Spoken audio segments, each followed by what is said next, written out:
The piercing crack of gunfire shattered the dawn stillness as Olivia Zeller plunged into the churning waters of the Brazos River, her soaked skirts weighing her down like anchors as she gasped for breath. Behind her, 3 mounted men cursed and fired wildly from the eastern bank, their bullets slicing the water around her flailing form. It was May of 1875, and Olivia was certain this Texas morning would be her last. Yanking the reins of his sorrel stallion, Yates Dalton froze at the riverbank, his morning fishing plans forgotten as he witnessed the desperate scene unfolding before him. A woman, dark hair plastered to her pale face, struggled against the current, while armed men shouted threats from the opposite shore. Without hesitation, Yates kicked off his boots and dove into the frigid waters. "Hold on, miss," he called, his powerful strokes cutting through the current.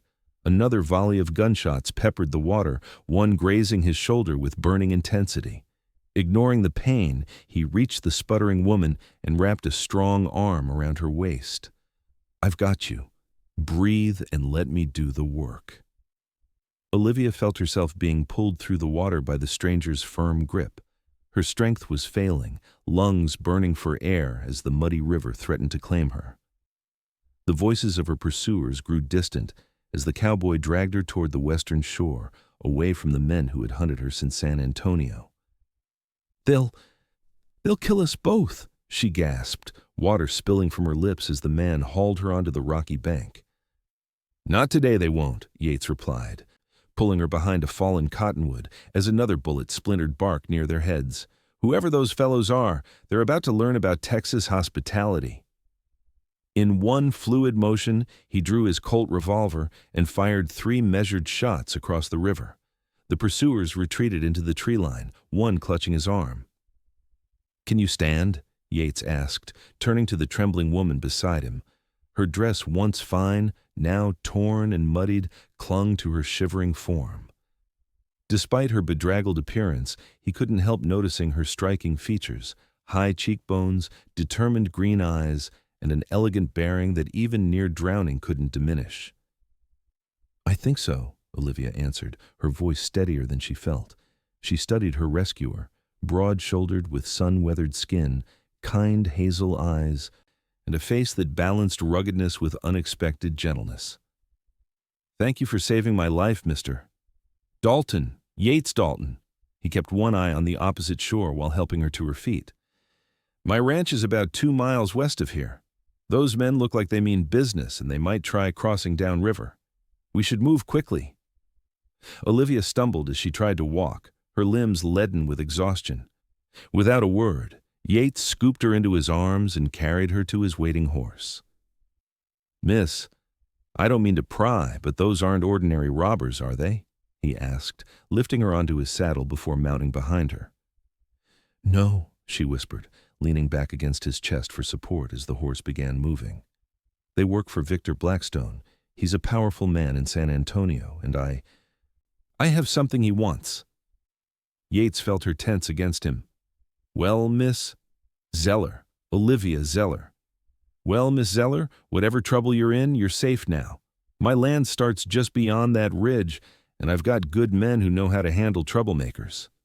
As they rode toward the safety of the Dalton ranch, neither noticed the lone rider watching from a distant bluff, nor could they guess how their lives had just irrevocably changed, bound together by a desperate river crossing and the dangers that still pursued them. The Dalton homestead came into view as they crested a gentle hill, a sprawling single-story ranch house with a wide porch, flanked by a barn, bunkhouse, and corrals. Several cowboys paused in their morning chores, eyeing the approaching pair with undisguised curiosity. "Boss, everything all right?" called a weathered man with a silver-streaked beard as Yates guided his horse into the yard. "Not entirely, Samuel. Get the men together and double the watches. We've got unwelcome visitors across the river." Yates dismounted and gently helped Olivia down. "And ask Mrs. Billings to prepare a room and some dry clothes for our guest." Samuel's eyes widened slightly at the sight of Olivia's bedraggled form, but he nodded without question. "Yes, sir. I'll send Tobias to watch the crossing." Inside the ranch house, a plump, motherly woman bustled forward, clucking with concern. "Land sakes, you're soaked to the bone. Come along, dear. I'm Mrs. Billings, the housekeeper. Let's get you warm before you catch your death." Olivia glanced back at Yates, suddenly reluctant to leave the safety of his presence. He offered a reassuring smile. "Go on. I need to speak with my men, but we'll talk after you've rested." An hour later, Olivia sat in the ranch house kitchen, wrapped in a borrowed dress that hung somewhat loosely on her frame. Her damp hair was combed and braided, and a steaming cup of coffee warmed her hands.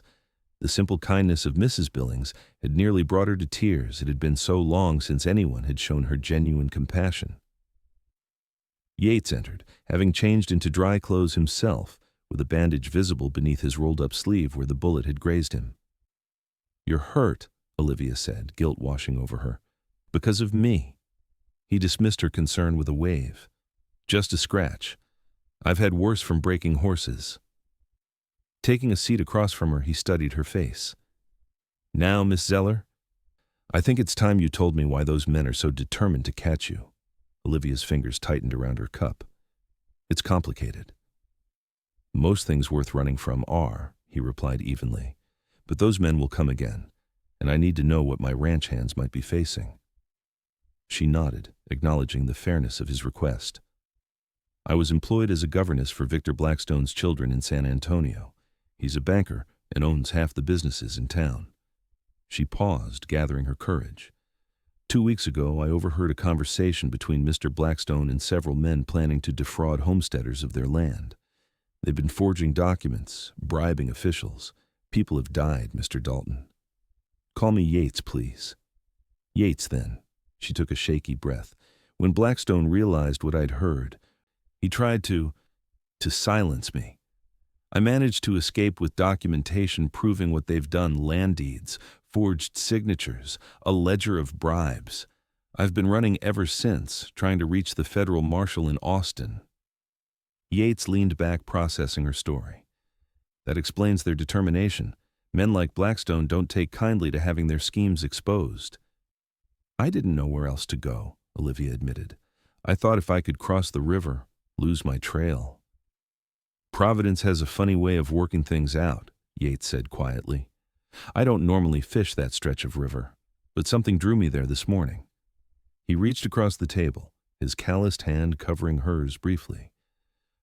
"You're welcome to stay here until we can arrange safe passage to Austin." The warmth of his touch lingered even after he withdrew his hand. "Thank you. I wish I didn't have to involve you in my troubles." "Miss Zeller." "Olivia, please." "Olivia," he corrected with a small smile. "In case you haven't noticed, this is Texas. We specialize in troubles."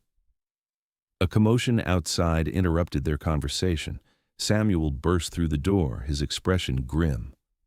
"Riders coming, boss. 6 men, armed, Blackstone's brand on their horses." Yates stood immediately. "Get the men into position. No one fires unless fired upon." He turned to Olivia. "Where are these documents you mentioned?" She reached into a hidden pocket of her torn dress, which Mrs. Billings had left drying by the fire, and pulled out a waterproof oilskin packet. "Here." "I never let them out of my possession." Yates took the packet and tucked it into his shirt. "Stay inside with Mrs. Billings. If shooting starts, there's a cellar beneath the pantry." Olivia caught his arm as he turned to leave. "Be careful. These men, they don't hesitate to kill." His eyes met hers, and something unspoken passed between them. "Neither do I, when protecting what's mine." The words hung in the air as he strode out, leaving Olivia to wonder at the fierce protectiveness she'd already inspired in this man she'd known for mere hours. From the kitchen window, she watched as Yates and 4 ranch hands positioned themselves strategically around the property. The approaching riders slowed as they neared the house, clearly surprised by the reception committee. A tall man with a black hat rode slightly ahead of the others. Even from a distance, Olivia recognized Blackstone's right-hand man, Jedediah Crane. Cold fear gripped her heart. Crane was known for his ruthlessness. Yates stood on the porch, rifle held casually, but ready. "That's far enough," his voice carried clearly through the morning air. "State your business." Crane reined his horse to a stop. "We're looking for a woman, thief and liar. Cross the river onto your property, hand her over, and we'll be on our way." "No women here except my housekeeper, and she's old enough to be your mother," Yates replied evenly. "You boys seem to have ridden a long way for nothing." Crane's face darkened. "We tracked her to the river. My employer, Mr. Blackstone, is offering $100 for her return." "Make it 1,000, and I'd still have to disappoint you," Yates said, his posture relaxed but his eyes vigilant. "Now, unless you've got legitimate business, I suggest you turn around. You're trespassing on Dalton land." One of the riders moved his hand toward his holster, but Crane held up a staying hand. His eyes scanned the property, noting the positioned ranch hands with their weapons at the ready. "This isn't over," he finally said. "That woman stole valuable property. When you find her, and you will send word to Blackstone in San Antonio, he's a reasonable man, until he's crossed." "I'll keep that in mind," Yates replied coldly. "Now ride out." The standoff stretched for several tense heartbeats before Crane finally nodded to his men. They turned their horses and slowly rode away, frequently glancing back as if memorizing the layout of the ranch. Olivia sagged against the window frame, relief washing through her. Mrs. Billings patted her shoulder. "Don't you worry, dear. The boss won't let any harm come to you. I've never seen a man more capable." "They'll be back," Olivia murmured. "Blackstone doesn't give up easily." "Neither does Mr. Dalton," the housekeeper replied confidently. "I've known him since he was a boy. His father built this ranch from nothing, and Yates has doubled its size since taking over 5 years ago. He protects what's his." "But I'm not his," Olivia said softly. "He owes me nothing." Mrs. Billings gave her a knowing look. "He pulled you from that river, dearie. In Yates Dalton's mind, that makes you his responsibility." She busied herself at the stove. "Now, let's get some real food in you. You look like you haven't eaten properly in days." That evening, after a hearty meal and discussions with his men about increasing security, Yates found Olivia on the back porch, watching the sunset paint the Texas sky in brilliant oranges and pinks. "You should be resting," he said, leaning against the railing beside her. "I've been running for 2 weeks," she replied. "Rest feels strange now."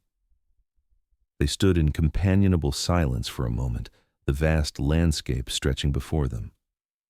"I examined those documents," Yates finally said. "Blackstone's operation is even bigger than you realized. He's working with land speculators all the way to the New Mexico territory. If these papers reach the right authorities, a lot of powerful men will hang." Olivia nodded. "That's why I can't stay here. I've already put you and your men in enough danger." Yates turned to face her fully, his expression determined. "I'm riding to Austin with you." "What?" "No, I couldn't ask." "You didn't ask. I'm telling you what's going to happen." His tone brooked no argument. "Blackstone's men are watching the roads and rivers. You'll never make it alone." "Your ranch. Samuel can manage things for a week. He's been my foreman since my father's time." Yates's expression softened slightly. "Besides, I have business in Austin myself." Olivia studied his face, sensing there was more to his decision than he was saying. "Why are you doing this? You could have simply pointed me toward Austin and wished me luck." A smile tugged at the corner of his mouth. "Maybe I don't like seeing bullies win, or maybe I'm curious to see this through." His eyes held hers. "Or maybe there's something about a woman brave enough to stand against a man like Blackstone that interests me." Heat rose to Olivia's cheeks. Before she could respond, Yates continued, "We'll leave before dawn tomorrow. It's a 3-day ride if we push hard. Pack light and be ready." As he turned to go, Olivia called after him, "I don't know how I'll ever repay you for this." Yates paused in the doorway, silhouetted against the lamplight from within. "Stay alive, that'll be payment enough." Long after he'd gone, Olivia remained on the porch, wondering at how quickly her life had changed from desperate flight to finding an unexpected ally in this strong, principled rancher who seemed determined to risk everything for a woman he barely knew. Dawn was just a promise on the horizon when Olivia met Yates in the stable. He was already saddling 2 horses, his sorrel stallion and a gentle-looking dappled mare. "This is Pepper," he said, nodding toward the mare. "She's steady and swift. She'll serve you well." Olivia approached the horse, who nickered softly as she stroked her velvety nose. "She's beautiful." "She was my mother's," Yates said quietly, tightening a saddle strap. "Hasn't let anyone ride her since Ma passed 2 years ago. Seemed to take a shine to you yesterday, though." Olivia felt the weight of this gesture, trusting her with something so personal. "I'll take good care of her." "I know you will." He handed her a bundle. "Riding clothes. Mrs. Billings altered them from some of my younger sister's things. Can't have you riding all the way to Austin in a borrowed dress." Surprised, Olivia accepted the package. "You have a sister?" "Had. She moved east after marrying a Boston lawyer. Visits maybe once every few years." Something in his tone suggested disappointment. "The clothes should fit well enough." 30 minutes later, dressed in a split riding skirt, sturdy boots, and a cotton blouse beneath a leather vest, Olivia felt more prepared for the journey ahead. Yates gave her an appraising look as she rejoined him, his expression appreciative but respectful. "Those suit you better than my sister," he commented, helping her mount. "She never did take to ranch life." Samuel approached, leading a pack horse. "Provisions for 4 days, boss. Extra ammunition, medical supplies, and Mrs. Billings insisted on sending her apple tarts." Yates clasped his foreman's hand. "Keep everyone alert. If Blackstone's men return, don't engage unless necessary. We should reach Cottonwood Creek by nightfall and make Austin by Thursday if all goes well." Samuel nodded, his weathered face serious. "Watch the South Road after Cottonwood. Heard rumors of Comancheros operating in that area." "We'll be careful." Yates mounted his stallion with fluid grace. "Send word to Judge Parker if you don't hear from us by Friday." As they rode out, the first rays of sunlight crested the eastern hills, bathing the landscape in golden light. Olivia felt a strange mixture of trepidation and exhilaration. For 2 weeks she had been running alone, terrified and exhausted. Now, with Yates riding tall beside her, she allowed herself to feel something she had nearly forgotten: hope. They avoided the main trails, keeping to hidden paths that wound through the rolling Texas countryside. Yates was a skilled guide, pointing out landmarks and sharing stories of the land they traversed. By midday, they had covered impressive ground, stopping briefly at a secluded spring to rest the horses and eat a cold lunch. "You ride well," Yates observed, passing her a canteen. "Not many city women handle a horse with such confidence." Olivia took a drink before responding. "I wasn't always a governess. My father owned a small horse farm outside Philadelphia until his death 5 years ago. Debts took everything, so I had to find employment." "How did you end up in San Antonio?" She gazed across the sunlit landscape. "I'd been working for a family in St. Louis. When they relocated to Texas, they brought me along to care for their children. After they returned east last year, Mr. Blackstone offered a position with generous wages." A bitter smile crossed her lips. "I thought it was fortune smiling on me. Now I wonder if he sensed I was the type to notice things I shouldn't." Yates studied her thoughtfully. "More likely he underestimated your courage.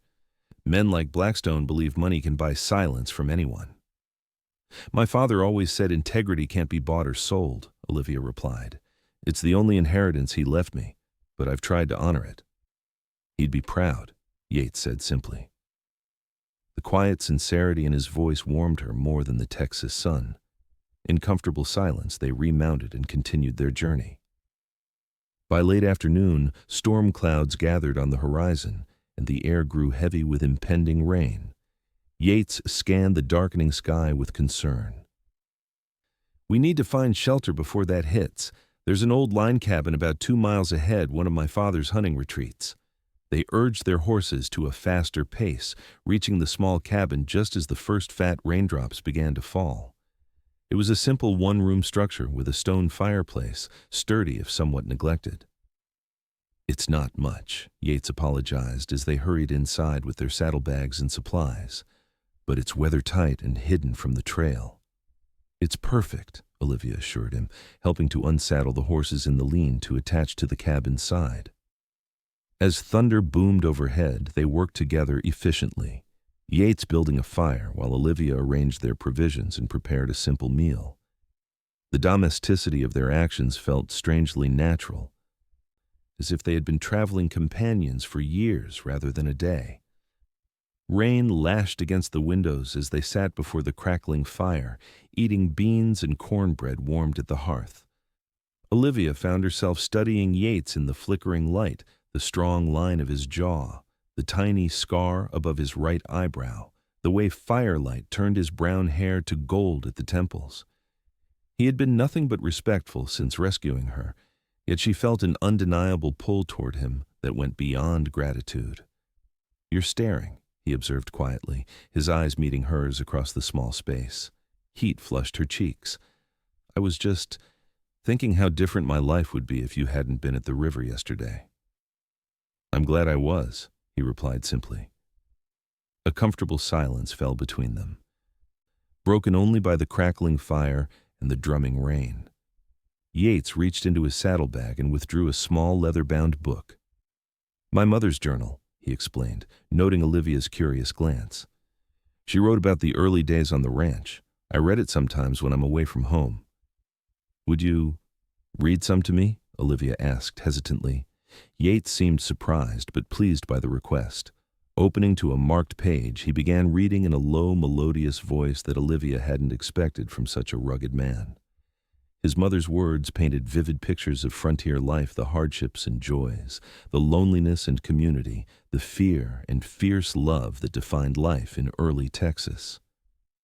"Today, James brought home a fawn whose mother had been killed," Yates read. "Our son immediately named it Patches and declared himself its protector. I told him that wild things cannot always be tamed, but perhaps this is a lesson he must learn himself. The tenderness in my boy's eyes as he feeds this creature from a bottle reminds me that even in this harsh land, gentleness finds a way to flourish." He paused, a half-smile playing on his lips. "That fawn lived with us for 3 years before returning to the wild. I was 12 when she finally disappeared into the woods with a young buck." "Did it hurt, letting her go?" "Some," he admitted, "but Ma helped me understand it was right. Said loving something means wanting what's best for it, even when that's freedom from you." Olivia watched the emotions play across his face, the boyish vulnerability beneath the man's strength. "Your mother sounds like a wise woman." "Wisest I've ever known." He closed the journal reverently. "She taught me more about courage than my father ever did, though he was no coward. She faced outlaws, drought, disease, and never lost her kindness." "I wish I could have met her," Olivia said softly. "She would have liked you," Yates replied, his eyes meeting hers with unexpected warmth. "She always said you can judge a person's character by how they face adversity. You faced yours with remarkable courage." The compliment touched her deeply. "I haven't felt very courageous, mostly terrified." "Courage isn't the absence of fear," Yates countered. "It's acting despite it." He set the journal aside. "We should get some rest. Dawn comes early and we have ground to cover." The cabin had a single narrow bed in the corner. Yates insisted Olivia take it while he made a pallet near the fire. Despite her protests, he was adamant. "I've slept under the stars more nights than I can count," he assured her. "A roof overhead and a fire nearby is luxury enough." As Olivia settled onto the bed, exhaustion from their long day in the saddle washed over her. The last thing she saw before sleep claimed her was Yates, silhouetted against the dying fire, his profile strong and watchful in the dancing light. She dreamed of rivers and pursuit, of drowning and being pulled to safety by strong arms. When she woke with a startled gasp in the darkest hour of night, those same arms were there, steadying her as Yates knelt beside the bed. "Just a dream," he murmured. "You're safe." Without thinking, Olivia reached for him, her fingers curling around his wrist. "Stay," she whispered. "Just stay close." He hesitated only a moment before sitting on the edge of the bed. his back against the wall, her hand still clasping his wrist. Neither spoke of this arrangement come morning, but something had shifted between them, a trust deeper than words, a connection neither could yet name. The storm had passed by dawn, leaving behind a washed clean world and clear skies. They set out early, riding southeast through rolling hills that gradually flattened into prairie. Yates kept them off the main roads, following game trails and creek beds that only a man intimately familiar with the land would recognize. By midday, they came upon a small farmstead where an older couple welcomed them with the easy hospitality of the frontier.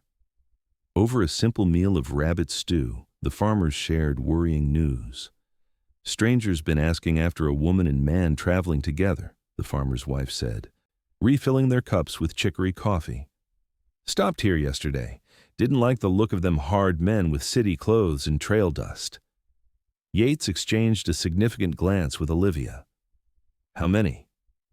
"4, the farmer answered. "Said they were looking for a thief and the man helping her. Offered $10 for information." He spat disgustedly.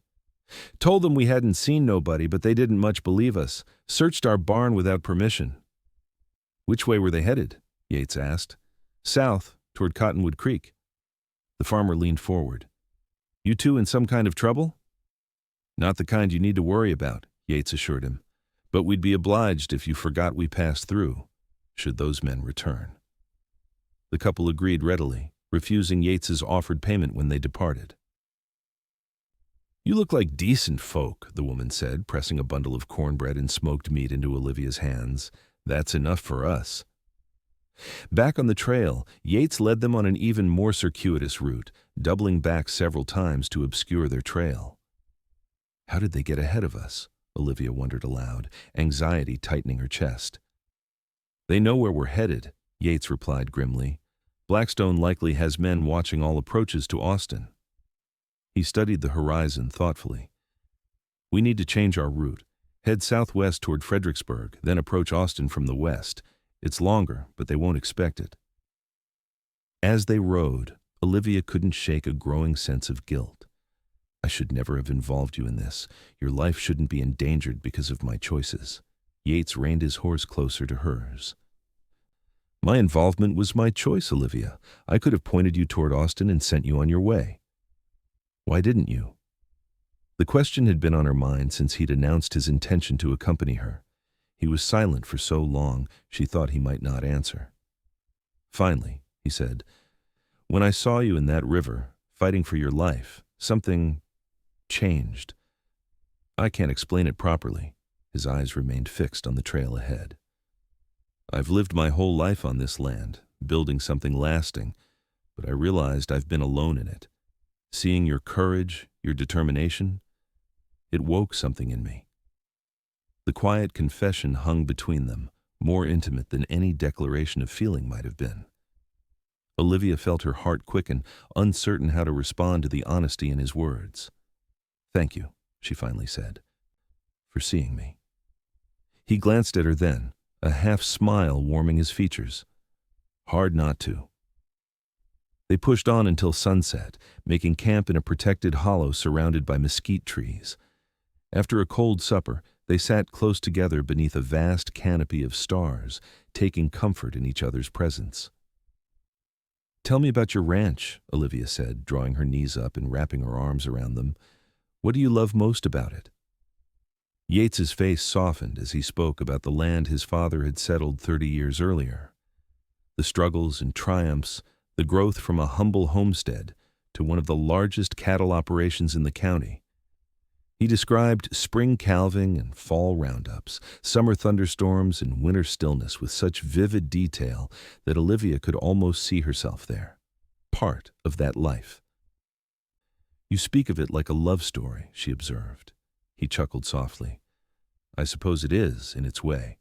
The land gives and takes, challenges and rewards, not unlike loving a person, I imagine. Have you ever loved someone?" The question slipped out before she could reconsider its boldness. If he was surprised, he didn't show it. "There was a girl once, daughter of a neighboring rancher. We were young, thought we knew what we wanted. A shadow crossed his face. Her father lost his land in '68, moved the family to California. She married a banker there last year. I'm sorry, he shrugged. It was for the best. She wanted city life, fine things. I wanted... He gestured to the open country around them. This, just this, and someone to share it with who loves it as I do. The simple honesty of his words touched something deep within Olivia. In Philadelphia, in St. Louis, even in San Antonio, she had always felt somewhat out of place, too independent, too curious, too unwilling to conform to society's expectations of a proper lady. But here, under this endless Texas sky with this straightforward man, she felt a rightness she couldn't explain. "What about you?" Yates asked, interrupting her thoughts. "Anyone waiting for your return?" Olivia shook her head. "My father's death left me alone in the world. There was a young professor in St. Louis who expressed interest, but," she smiled ruefully, "he thought a wife should be an ornament, not a partner." "His loss," Yates said simply, his eyes holding hers with an intensity that made her breath catch. The moment stretched between them, charged with unspoken possibility. Then Yates cleared his throat and stood. "We should rest. Tomorrow will be challenging terrain." As Olivia settled into her bedroll, she found herself wondering what might have happened if he hadn't broken that moment, if he had leaned forward instead of pulling away. The thought accompanied her into dreams far sweeter than the previous nights. Dawn brought a landscape transformed by golden light, and with it, new dangers. As they crested a hill mid-morning, Yates suddenly raised his hand in warning. Ahead, where the trail descended into a narrow canyon, fresh hoofprints marked the dirt. "Multiple riders," he murmured, dismounting to examine the tracks. "5, maybe 6, passed through less than an hour ago." He glanced up at Olivia. "Armed men, judging by the weight distribution." "Blackstone's men?" she asked, fear clutching at her throat. "Or Comancheros," he replied grimly. "Either way, we can't risk the canyon. It's a perfect spot for ambush." Olivia scanned the surrounding countryside. "Is there another way?" "A longer route, yes. There's a game trail that loops around to the west, but it adds half a day to our journey." "Better than riding into a trap," she said decisively. Yates remounted, leading them away from the canyon toward a thickly wooded area that offered concealment. They rode in tense silence, every sense alert for danger.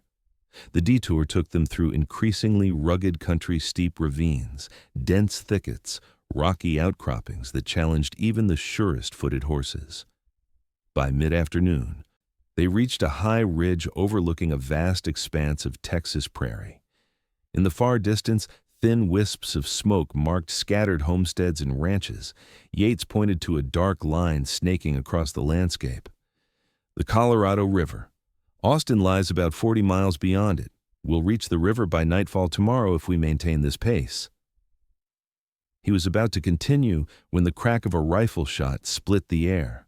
Olivia's mare reared in fright as dirt exploded near her hooves. Yates reacted instantly, grabbing Pepper's reins and pulling both horses into the cover of nearby boulders as another shot ricocheted off stone. "Dismount," he ordered, helping Olivia from her saddle. "Stay low." Heart pounding, Olivia pressed herself against the rocky outcropping. Yates drew his rifle, scanning the tree line below for the shooter. "I count 3 of them," he said quietly, using the trees for cover about 200 yards down. Another shot kicked up dirt near their position. "They're trying to pin us down, probably waiting for reinforcements." "What do we do?" Olivia asked, struggling to keep her voice steady. Yates's face was grim but determined. "We need to move before they can surround us. There's a ravine about 50 yards behind us, leads down to a creek bed that can give us cover all the way to the valley floor." He glanced at the horses. "We'll have to leave them. Can't risk the noise." Olivia felt a pang at abandoning Pepper, but nodded her understanding.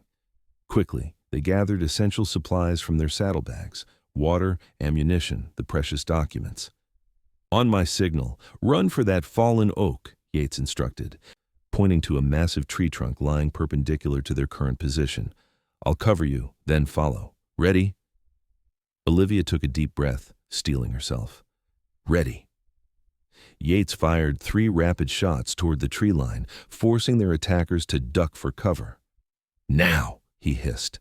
Olivia sprinted for the fallen tree, her heart thundering in her ears. Bullets whizzed overhead as Yates continued firing, providing suppressive fire. She dove behind the oak, scraping her hands on rough bark but feeling no pain through the rush of fear and adrenaline. Seconds later, Yates slid in beside her, breathing hard. "You're doing fine," he assured her, squeezing her shoulder. "The ravine is just beyond that rock formation. We'll make it in short rushes. Stay low and follow my lead." What followed was a terrifying game of cat and mouse as they moved from cover to cover, gradually working their way toward the ravine while their pursuers attempted to close the distance. Yates was a skilled tactician, using the terrain to their advantage and conserving ammunition with carefully placed shots that kept their attackers at bay without revealing their exact position. By the time they reached the ravine, sweat soaked their clothes despite the cool spring air. The steep-sided gully offered welcome protection as they half ran, half slid down its length toward the creek bed below. "They're still coming," Yates said, glancing back up the slope. "But we've bought some time." The creek bed was bone dry. The spring rains hadn't reached this far west, but its winding course provided excellent concealment. They moved swiftly, putting as much distance as possible between themselves and their pursuers. After nearly an hour of hard travel, with the sun sinking toward the horizon, Yates finally called a halt. They crouched in the shadow of a high bank, catching their breath and assessing their situation. "We've lost them for now," he said, "but they'll pick up our trail come morning." Olivia leaned against the earthen wall, exhaustion washing over her. "Who were they? Did you recognize any of them?" Yates shook his head. "Not Blackstone's men from yesterday. Different horses, different tactics. Could be he's hired local guns." "I'm so sorry," Olivia whispered, the weight of guilt crushing down on her. "I've brought nothing but trouble to your door." To her surprise, Yates reached out and gently tilted her chin up, forcing her to meet his gaze. "Listen to me, Olivia. What you're doing, standing against corruption, risking everything for justice, it matters. I chose to help you because it's the right thing to do, and I don't regret it for a second." The intensity in his eyes took her breath away. For a moment she thought he might kiss her and found herself wishing he would. Instead, he released her and turned to survey their surroundings. "We need to keep moving. There's an abandoned trapper's cabin about 3 miles downstream. We can shelter there tonight and plan our next move." Night had fallen by the time they reached the cabin, little more than a crude lean-to against a rocky hillside. It offered minimal protection from the elements, but concealment from searching eyes was more important than comfort. They ate sparingly from their limited supplies, conserving what they could for the journey ahead. Without a fire for fear of revealing their position, the night air grew increasingly cold. Olivia shivered despite her jacket. Wordlessly, Yates moved closer, wrapping an arm around her shoulders and drawing her against the warmth of his body. She stiffened momentarily in surprise, then relaxed into his side, grateful for both the heat and the comfort of human contact. "Rest if you can," he murmured. "I'll keep watch." "You need sleep too," she protested. "I'll wake you in a few hours to take your turn," he promised, though Olivia suspected he had no intention of doing so. Nestled against his solid presence, exhaustion soon overtook her. She drifted into sleep with the steady rhythm of his heartbeat beneath her cheek and his arm, a protective band around her shoulders. She woke to gray pre-dawn light and the disorienting realization that she was alone. Panic flared briefly until she spotted Yates crouched at the entrance to their shelter, rifle ready as he scanned the surrounding terrain. "Morning," he said softly as she moved to join him. "Sleep well?" "Better than I expected," she admitted, embarrassed to realize she must have spent the entire night using him as a pillow. "You should have woken me for my watch." He shrugged. "You needed the rest more than I needed sleep." He handed her the canteen. "Drink. We need to move soon. I spotted dust on the ridge about a mile back, could be our friends from yesterday." They set out as the first rays of sunlight pierced the eastern sky, following the creek bed until it joined a larger stream that Yates identified as a tributary of the Colorado River. "We're making good time," he said as they paused to refill their canteens with fresh water.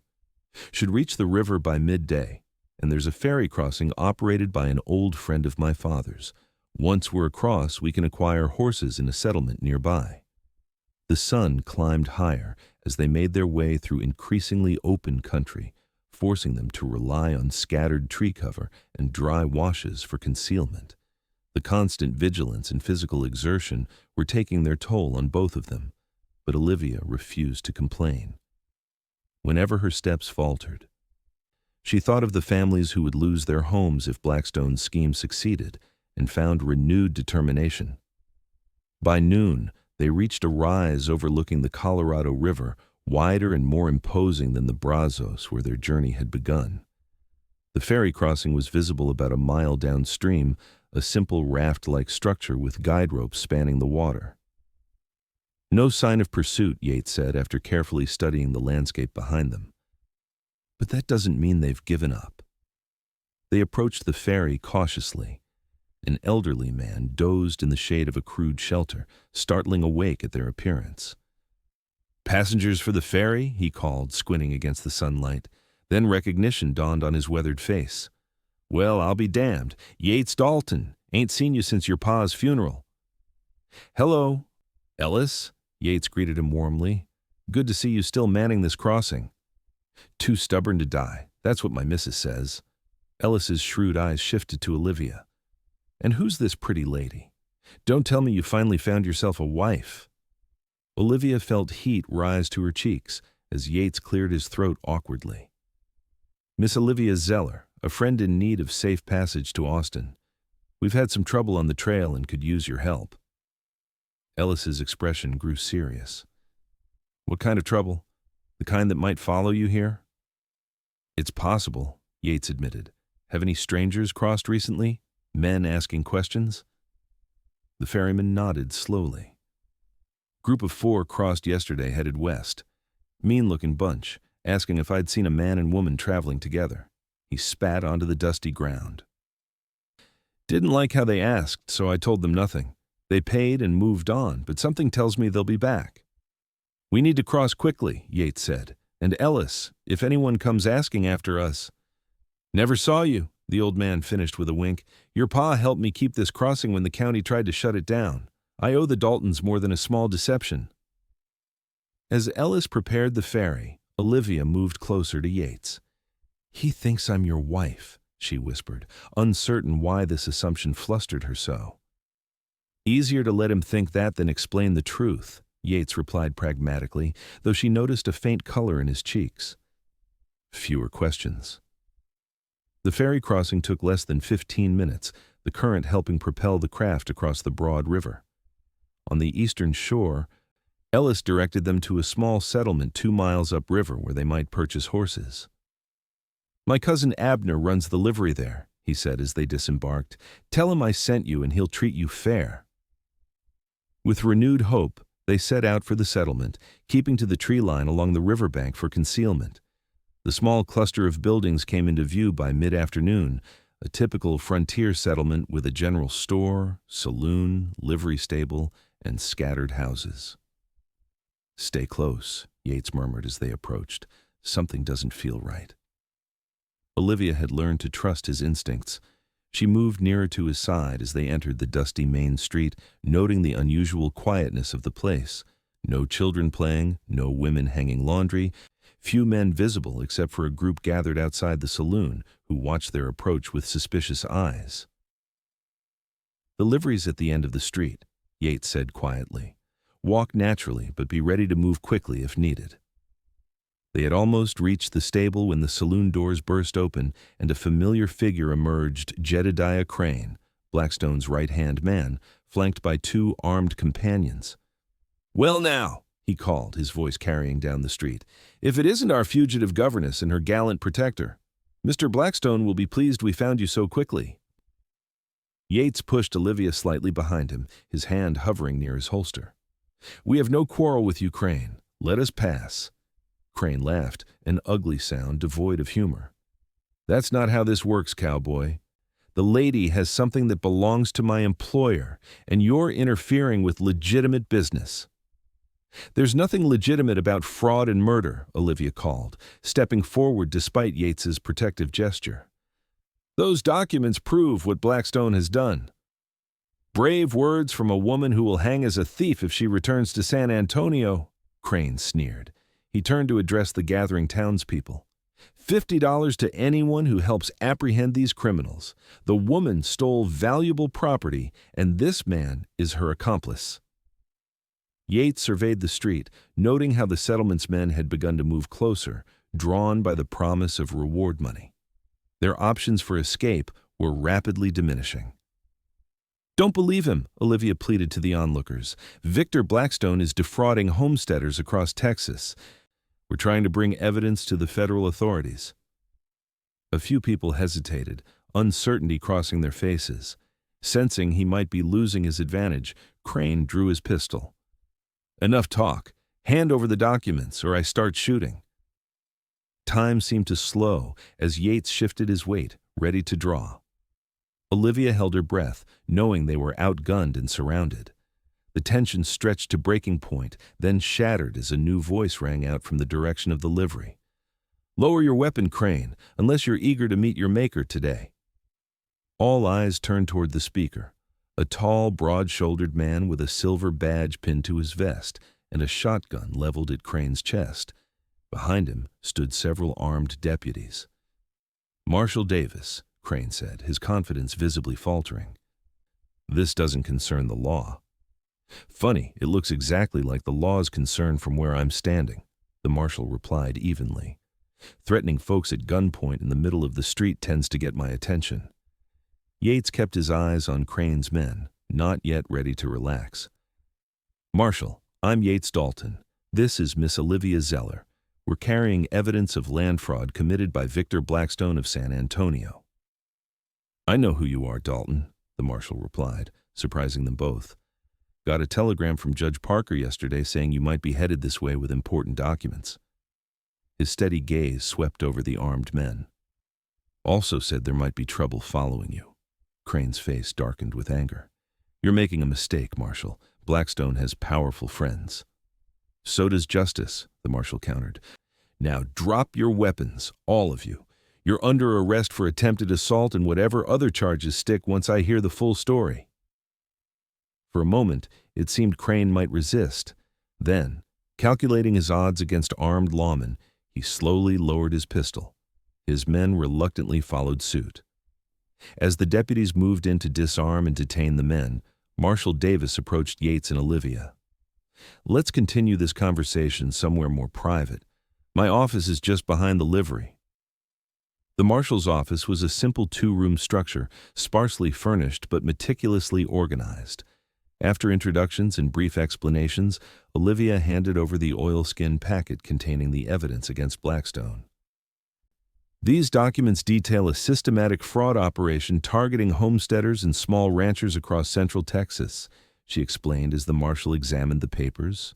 Forged deeds, falsified tax records, bribes to county officials. At least 3 people who discovered the scheme have died under suspicious circumstances.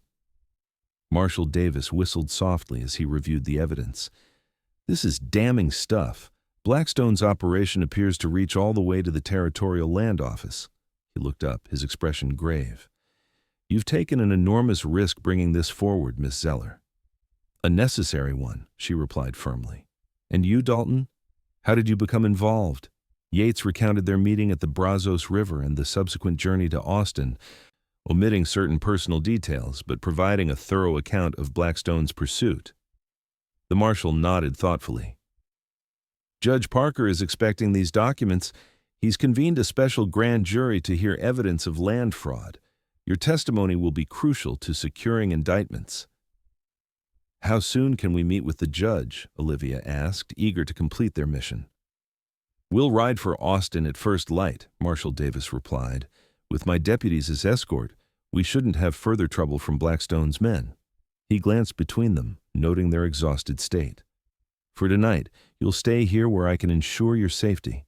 There are quarters in the back room not luxurious, but secure. After the marshal departed to make arrangements for their journey and secure his prisoners, Olivia and Yates found themselves alone in the small office, the reality of their situation settling around them.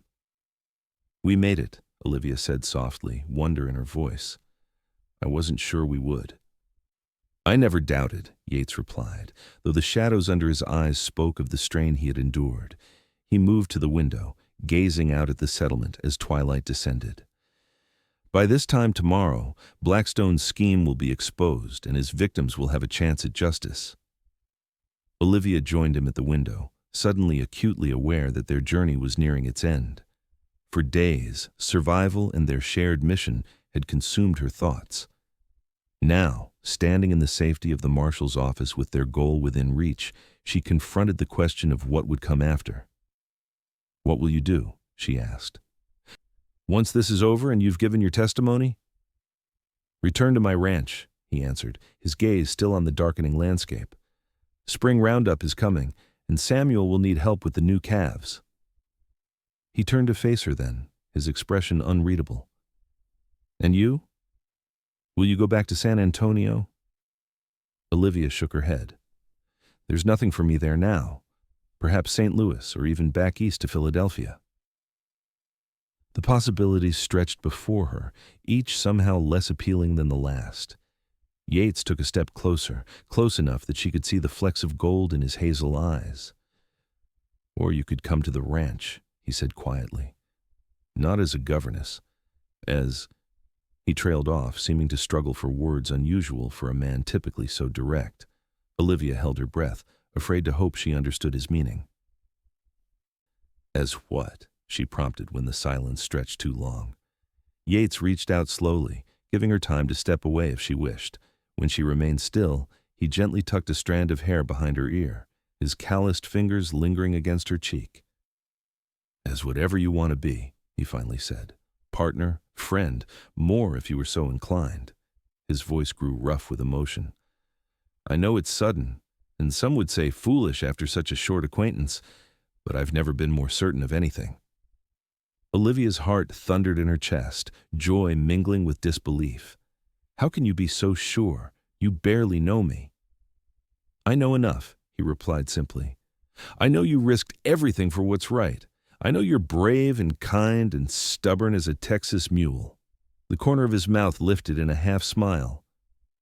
"I know that when I pulled you from that river, something changed for me, as if I'd been waiting my whole life without realizing what I was waiting for."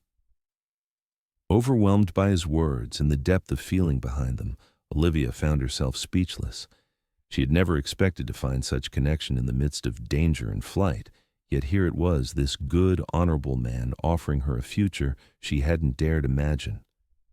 Instead of words, she responded by closing the distance between them, rising on tiptoes to press her lips to his. The kiss began tentatively, a question rather than a declaration, but deepened as Yates's arms encircled her waist, drawing her against him with gentle insistence. When they finally parted, both slightly breathless, Olivia rested her forehead against his chest, feeling the steady beat of his heart beneath her cheek. "Is that a yes?" he asked, a note of hopeful uncertainty in his voice. She looked up at him, smiling through tears she hadn't realized had formed. I'd like to find out, if that's enough for now." His answering smile was radiant. "It's more than enough." They rode into Austin the following afternoon, the state capitol's buildings rising impressively against the Texas sky. Marshal Davis led their small procession directly to the federal courthouse, where Judge Parker awaited their arrival with keen interest. The next 2 days passed in a whirlwind of depositions and legal proceedings. Olivia testified at length about Blackstone's operation, presenting the documents and recounting conversations she had overheard. Yates corroborated her account and provided additional testimony regarding the pursuit and attempts to silence them. Judge Parker, a stern-faced man with penetrating eyes and an unwavering commitment to justice, examined the evidence carefully before issuing arrest warrants for Victor Blackstone and 14 associates named in the documents. The grand jury has found sufficient cause to indict on multiple counts of fraud, corruption, and in 2 cases, suspicion of murder, he informed them after the proceedings concluded. Federal marshals are already on their way to San Antonio with the warrants. Your courage has struck a significant blow against land speculation fraud in this territory, Miss Zeller. What happens now? Olivia asked. Will we need to testify at the trial? Almost certainly, the judge confirmed. But that won't occur for several months. In the meantime, I suggest you both remain available, but go about your lives. His shrewd gaze moved between them. I understand Mr. Dalton has offered you sanctuary at his ranch? Olivia flushed slightly, wondering how the judge knew of their private conversation. He has, Your Honor. Judge Parker nodded approvingly. A wise arrangement. Despite our best efforts, Blackstone's influence runs deep. You'll be safer away from population centers until the trial. With their immediate legal obligations fulfilled, Yates and Olivia found themselves suddenly free to determine their next steps. They spent a final night in Austin, dining at a respectable hotel where Yates insisted on treating Olivia to the finest meal the establishment offered. A celebration, he said, raising his glass in toast, to justice, courage, and new beginnings. Olivia clinked her glass against his, marveling at how dramatically her life had changed in less than a week. From desperate flight to sitting across from this man who looked at her as if she were the most precious thing he'd ever seen. I telegraphed Samuel today, Yates mentioned as they enjoyed their meal. Told him to expect our return by week's end and to prepare the east bedroom for a guest. I should warn you, Olivia said, a teasing light in her eyes. I know very little about cattle ranching. You'll learn, he replied confidently. Besides, I'm thinking your talents might be better applied elsewhere. The local school has been without a teacher since Christmas. Children are riding 10 miles to the next township for education. Olivia's eyes widened with interest. A teacher? I would enjoy that. I've missed working with children since leaving my governess position. It's settled then, Yates said, reaching across the table to take her hand. The position is yours if you want it, and in the meantime... He hesitated, a rare uncertainty crossing his features. In the meantime, we can become better acquainted. No pressure, no obligations beyond what feels right to you. The sincerity in his voice touched her deeply. Thank you for understanding that I need time. We have plenty of that, he assured her, his thumb tracing gentle circles on her palm, and a journey back to the ranch that should be considerably less eventful than our trip here.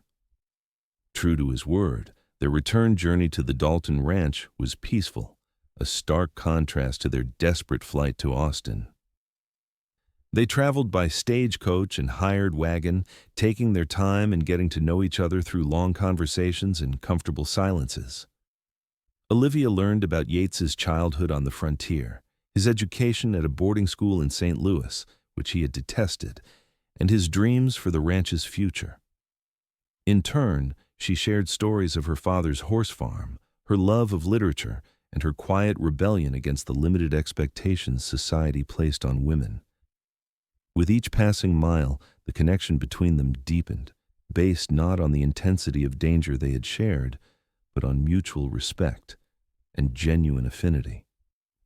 By the time the Dalton ranch came into view on a warm spring afternoon, Olivia felt as if she were coming home, rather than arriving at a place she had seen only briefly.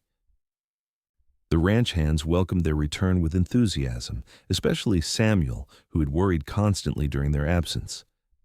Mrs. Billings enveloped Olivia in a motherly embrace, declaring her too thin by half and promising to remedy the situation immediately. I've prepared the east bedroom as you asked, the housekeeper told Yates, and aired out your mother's sewing room. Thought Miss Zeller might like a private space of her own. The thoughtfulness of this gesture brought tears to Olivia's eyes. Thank you, she whispered to the older woman, for making me feel welcome. Nonsense, dear, Mrs. Billings replied, patting her hand. Any fool can see you belong here. The following weeks established a new rhythm to life at the Dalton ranch. Olivia settled into her role as the prospective schoolteacher, meeting with families in the area, and developing a curriculum for the fall term. Yates resumed management of the ranch operations, overseeing the spring cattle drive and expansion of the western pastures. They spent their evenings on the porch, watching Texas sunsets and planning for the future. Sometimes they read aloud from Yates's mother's journals or books Olivia had ordered from a bookseller in Austin. Other times they simply talked, learning the contours of each other's minds as thoroughly as they were coming to know each other's hearts. True to his promise, Yates never pressured Olivia for more than she was ready to give. Their relationship progressed at its own pace, a lingering touch here, a tender kiss there, a gradual building of intimacy that felt natural and right. In late June, a letter arrived from Marshal Davis informing them that the trial of Victor Blackstone and his associates was scheduled for August. They would both be required to testify in Austin. "Are you worried?" Yates asked that evening as they sat on the porch swing, the letter open between them. "About testifying?" "No," Olivia replied thoughtfully. "About facing Blackstone again. Perhaps a little. He's a powerful man used to getting his way." "He's also a man about to lose everything," Yates pointed out. "The evidence against him is overwhelming. Judge Parker is known for his harsh sentences in fraud cases." Olivia nodded, drawing comfort from his certainty. "You're right. Justice will prevail." She hesitated, then added, "But there's something else I've been meaning to discuss with you." "I'm listening," he said, his full attention focused on her. "When we return from Austin, after the trial's over?" She took a deep breath, gathering her courage. "I don't want to live in the East bedroom anymore." Yates went very still beside her. "Olivia, are you saying—" "I'm saying I love you," she interrupted, the words flowing easily now that she had started. "I'm saying I want a future with you, not as your guest or your friend, but as your wife. If you still want that." Joy blazed across his features, transforming him. In one swift motion, he knelt before her, taking both her hands in his. "I've wanted to ask you every day for weeks," he confessed, "but I promised myself I'd wait until you were certain." He pressed his lips to her fingers. "Olivia Zeller, I've loved you since I pulled you from that river. Will you marry me? Be my partner, my heart, my home?" Tears of happiness blurred her vision as she nodded. "Yes," she whispered. "Yes to all of it." He gathered her into his arms, their kiss a promise of the life they would build together. Not perfect, perhaps not always easy, but theirs to share in all its complexity and beauty. They were married in a simple ceremony on the ranch 2 weeks after the Blackstone trial concluded with convictions on all counts. Judge Parker himself presided, having developed a grandfatherly affection for the couple whose courage had exposed one of the largest land fraud schemes in Texas history. The schoolhouse opened in September with Mrs. Olivia Dalton welcoming 28 students from surrounding farms and ranches. Her teaching methods were unorthodox by some standards, incorporating practical skills alongside traditional subjects and encouraging girls to pursue the same educational opportunities as boys, but the community soon recognized the value of her approach. Yates expanded the ranch operations, implementing innovative breeding programs and water conservation techniques that increased productivity while preserving the land for future generations. Together, they established a reputation for fair dealing and progressive thinking that drew like-minded settlers to the area. Their first child, a son they named James after Yates's father, arrived the following spring, a sturdy, curious boy with his mother's green eyes and his father's determined chin. 2 years later, a daughter joined the family, followed by twin boys 3 years after that. On the 10th anniversary of their meeting at the Brazos River, Yates surprised Olivia with a special gift, a small stone cottage built on the exact spot where he had pulled her from the water. Inside, he'd created a library filled with the books she loved, a sanctuary where she could write the children's stories she had begun publishing in periodicals across the country. "To remind us where our journey began," he said as he showed her the cottage, his love for her as evident as it had been on that first desperate day. As if I could ever forget, Olivia replied, standing in his embrace as they looked out over the river that had brought them together. That day, I thought I was running for my life. I didn't realize I was running toward it instead. Yates pressed a kiss to her temple, his arms tightening around her waist. Providence has a funny way of working things out, he murmured, echoing the words he had spoken when they first met. And as the Texas sun set over the land they both loved, Olivia reflected on the truth of that statement. From a desperate river crossing to a life richer than she could have imagined, every step, even the dangerous ones, had led her exactly where she was meant to be.